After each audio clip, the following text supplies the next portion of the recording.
natin. Nanyo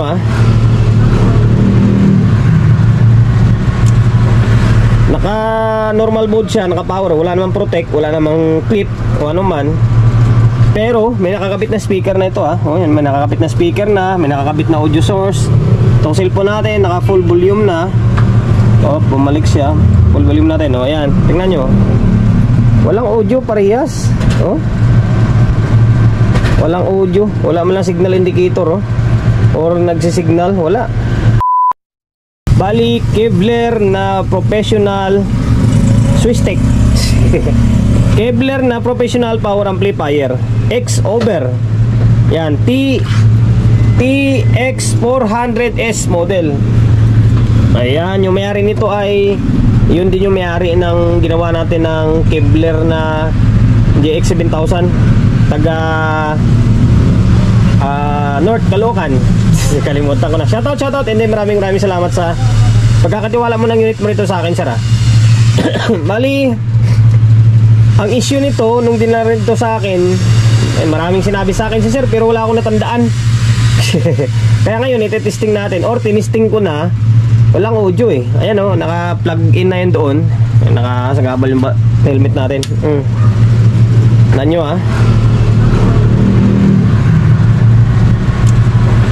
naka normal mode siya, naka power, wala namang protect, wala namang clip o ano man. Pero may nakakabit na speaker na ito yan, may nakakabit na speaker na, may nakakabit na audio source. Itong cellphone natin naka full volume na.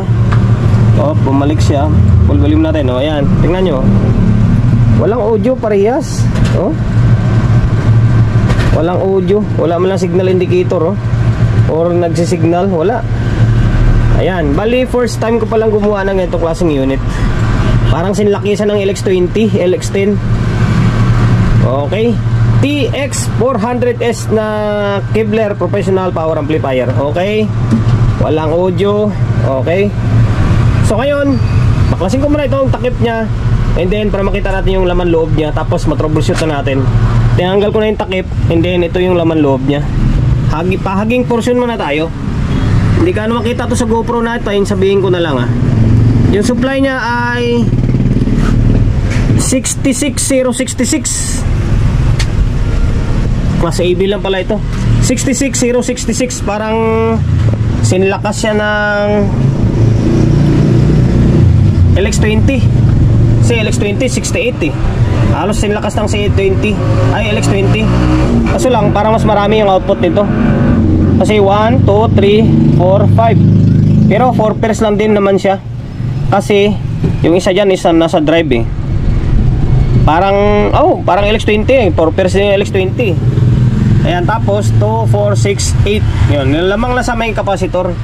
Kasi meron siyang 8 capacitor. Kaso yung LX20 parang 15,000 microfarad ba yun o 12? Mga ganun, halos dikit lang din naman. Okay, yan, 66 na supply, 8 yung capacitor, tapos meron siyang 4 pairs lang din. Ulit wala, ayaw talaga Ngayon naka-play yung music natin doon naka full volume din yan. Kasi natin, pero ayaw talaga wala talaga siyang audio Bakit ganon? Ngayon, baklasin natin ito. Try nga natin i-bypass to. Teka lang, i-bypass natin. Tingnan natin kung magkakaroon ng audio.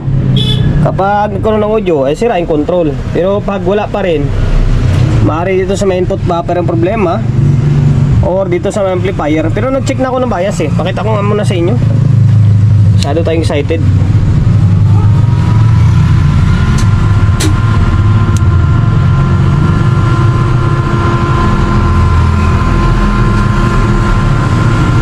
Nag-relay naman o yan nasa 0.4 yung bias nasa 0.4 yung bias, na ibig sabihin okay yan. Dito ganun lang din parehas diba? Same lang okay. Medyo mainit pag 0.4 talaga yung bias, mainit talaga siya. Medyo maligam-gam. Maganda talaga ibaba ng mga 0.3 lang. Hindi pa tumutunog eh, umiinit na siya, maligamgam na siya konti. Try natin i-bypass. Bypass ko lang muna ito. Eto na, nag-bypass na ako. Y effect. Ay, naka-on na yan, oh. Naka-play na yung music doon, oh. Wala pa rin talaga. Nakakabit yan, baka sabihin nyo hindi nakakabit yung terminal. Walang audio pa rin, naka-bypass na ito. Pero kapag ginalaw mo ito, umugong yung speaker doon. It means buo yung amplifier. Ang problema is yung audio source nya. Maaaring dito sa may input buffer to. Hanapin natin, baka mamaya walang supply. Okay, dahil goods yung amplifier, goods ito, wala namang problema sa may control. Punta tayo sa may back panel nya or sa may input buffer nya. And then balak ko sanang i-fix bias ito, tapos babaan yung bias sa konti. Mainit to, maligamgam siya ng konti kahit na wala pa siyang load. Tayo hinaba-haba ng panahon, 105 days bago natin dugtungan ito, kasi may siningit lang tayo. Bali ito na, ito binaklas natin tong input buffer nya. Ayun, naglagay na tayo ng contact cleaner dito sa mga switch. Naglagay ako ng contact cleaner, tapos sinik ko tong mga control dito. Buo naman, kasi may YS control yata ito, yung parang sa may Yamaha. Okay, tapos ang unang move na ginawa natin, nagsukat tayo rito siyempre. Buo yung voltahe. Ito, pakita ko nga sa inyo. Balik ko muna ito para mas may idea kayo. Ito, yan. Mamaya natin ibalik itong mga supply sa may audio nya. Sa voltahe lang muna tayo. Okay, range natin ng 550. Ngayon, pasensya na, one man game tayo. Ayan, may voltahe na yan. Kailangan magiging normal yung voltahe. May 15 or 12. 12 negative, 12 positive. Ngayon dito, baliktad. Balistad. Dito, yan. Ground, negative. Ayan, may negative 12 siya. Yan, o. Negative 12. Tapos, positive 12 pala. Sorry. Dito yung negative 12 nya. Ito negative. Ayan. Kita nyo? Yan, negative to, negative dito. Dito, positive. Ayan, working. Meron siyang voltahe na normal siya. Normal yung voltahe nya. Ibig sabihin, kapag ganyang normal, ang maaaring sira lang dyan ay yung mga IC na. Kaya wala siyang audio out. Kaso, nakapagtataka dalawang channel, di ba? Ngayon, ang ginawa ko, ininang ko ito. Ito. Yan, ito nga, hindi ko pa nga nahinang, no? Kaya hindi pa nalusaw yung flux. Kasi gumagamit ako ng flux. Yan. Para hindi magkadikit-dikit yung mga hinang natin. Okay, tika lang, yan. Ganyan lang diskarte. Ngayon, ininang ko na lahat yan. Ang ngayon, ibabalik natin ito sa may dito muna, bago natin siya ibalik sa may pinaka-heatsink, sa may casing. Patugtugin muna natin siya dito sa may kapit natin to, siyempre. Yan, na nakaganyan lang siya. Patugtugin natin. Kapag may audio, it means kulang lang sa inang or dito sa may mga contact switch. Pero hindi, ginalaw na natin nakaraan yan. Try muna natin kung magkakaroon siya ng audio ngayon, di ba? Kasi good naman yung amplifier natin. So ngayon, ibabalik ko muna itong mga input natin, input-output, saka tayo mag-audio testing. Pinalik na natin yung mga kable or mga kailangan natin ibalik na mga kable nya, input and then output. Ayan, tapos naglagay tayo ng speaker agad. Tingnan natin kung tutunog na siya or hindi. Ayan, tapos ito audio input natin. Itong cellphone natin isa yung pang audio source natin. Tapos nakasilik ito sa may stereo. Yung selector nito ay pag naka-switch papunta rito, naka-stereo, gitna, bridge. Tapos sa may dulo is parallel. Kaya mag-iingat ka kapag nag-switch ka nito, kailangan mas maigi sigurong off mo muna. Kasi kapag buhay ito tapos nirekta mo siya ganyan, delikado. Maaaring yung impact niya kakasira ng unit. Kaya mas maigi, patayin mo muna ito. Yan, nasa stereo mode. Tapos naka off yata yung low pass. Yan.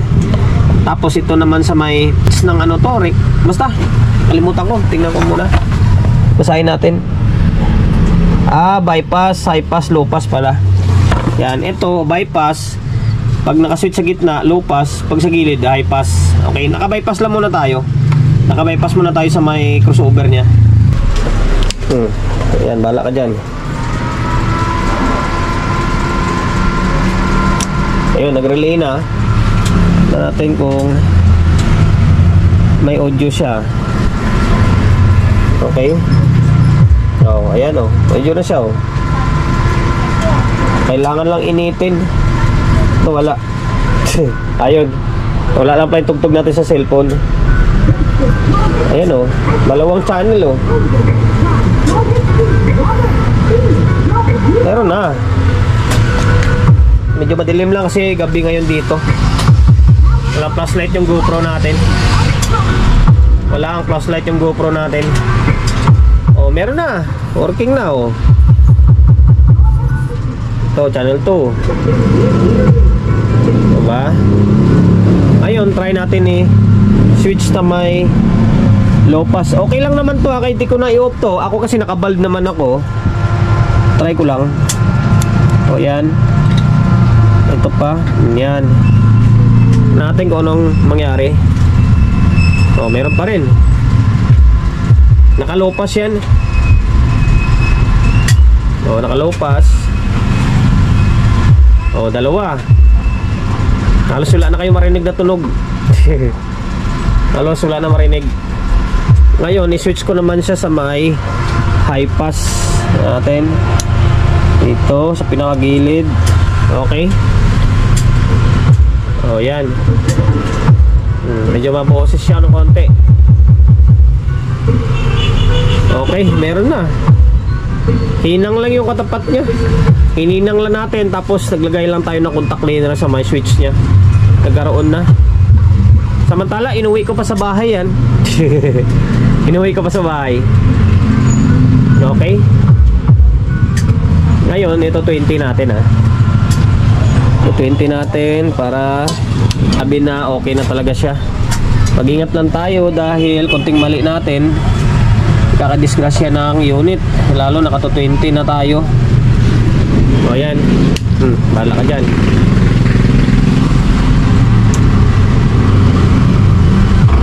Ayan. Okay. Diba? Ayan, working na. Working na siya. Hanggang dito na lang siguro, guys. Okay, hanggang dito na lang. Balik ko na lang ito. Ito na lang yung kulang. Ibabalik na lang ito sa may ang tawag nito, sa may back panel.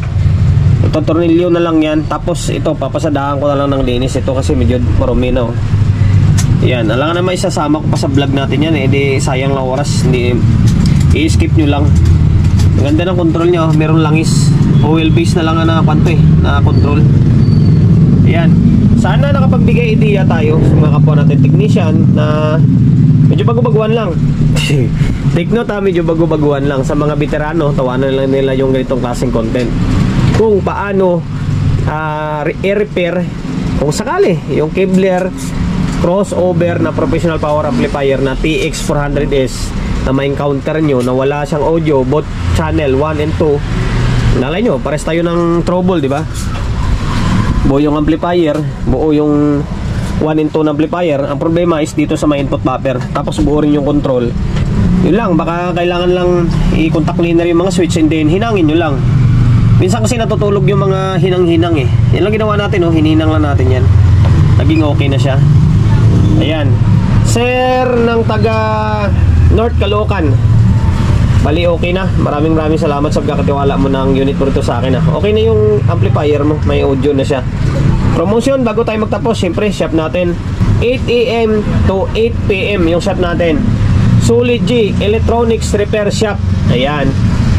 Ang address, number 61, Don Julio Gregorio Street, sa Uyo Road, sa Uyo, Quezon City. Social media pages natin, so kung hindi pa nakapag-follow, paki-follow, and then siyempre paki-share ng video natin sa my Facebook, YouTube channel. So kung hindi pa nakapag-subscribe, paki-subscribe, like, share, and then siyempre paki-hit ng bell button sa gilid para updated ka sa mga susunod na video na i-upload ko. Ingat, God bless, and then peace atin lahat.